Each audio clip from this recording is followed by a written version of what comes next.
folks, I'm Heather, and this is Recently Seen Reading, and in the middle of a heat wave, I thought I would grab 15 minutes or so to record a quick tag video. I've been tagged by Summer at Sterling Reads to do the numbers tag created by Jim at Jim's Books and Reading. So when was my first Booktube video? Well, I'm a slow progressor. My first Booktube video was in July of 2019. It was currently reading our Friday Reads video, and there is no way, absolutely no way I'm going back to look at it at this stage. I post pretty inconsistently. Lots of work and life stuff gets in the way of me being consistent. So far I have a pretty chaotic recording and editing schedule. How many books am I currently reading? I think it's 5. They're all kind of semi-stuck, moving forward slowly. I'm reading The Tale of Genji, Tell Me How Long the Train's Been Gone by James Baldwin. I've just dipped into that. I'm maybe 50, 60 pages in. Nearly finished Lady Susan by Jane Austen. I've started Evelina by Frances Burney. Not very far in that. And I'm slowly making my way through Thom Gunn's collected poetry. So I'd say 5 that I'm actively but very slowly reading at this point. What were the top 3 books I read last year? That's probably How the One-Armed Sister Sweeps Her House by Cheri Jones, Let the Record Show, My History of ACT UP, New York by Sarah Schulman, and Lonely Londoners by Selvon, which is a great book. How many books did I complete last year? 227. That's kind of in the ballpark for me. Most years I usually read over 200 in a year. It's an off year when I read fewer. I'm a very quick reader, and in certain moods I read lots of light distraction reading, which goes much more quickly for me. Do I have a reading target for this year? That's question 6.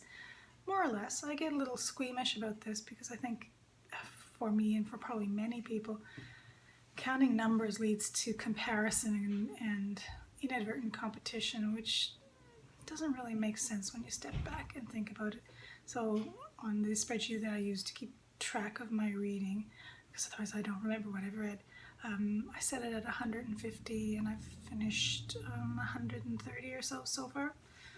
So yes, I'm on track, and I will probably get close to 200 or over 200 this year if all things continue the way they're continuing. Let's see, question 7. I'm going to modify this one a little bit since I'm reading 5 books, but the longest of those is The Tales of Genji, and that is 1,120 pages long. And I don't expect to be finished that till the end of September at the most likely. Question 8, how long are your videos? I think they're about 15 minutes, usually upwards of 20. I try to keep them on the short side because I have a slow upload speed here. And it can take a long time overnight, and I don't like it when the upload doesn't complete. So I try to keep them around 15 minutes or less. Do I have a favorite number? This is question 9. No favorite numbers. And question 10, the last question. Do I have a book on my shelves with a number in the title?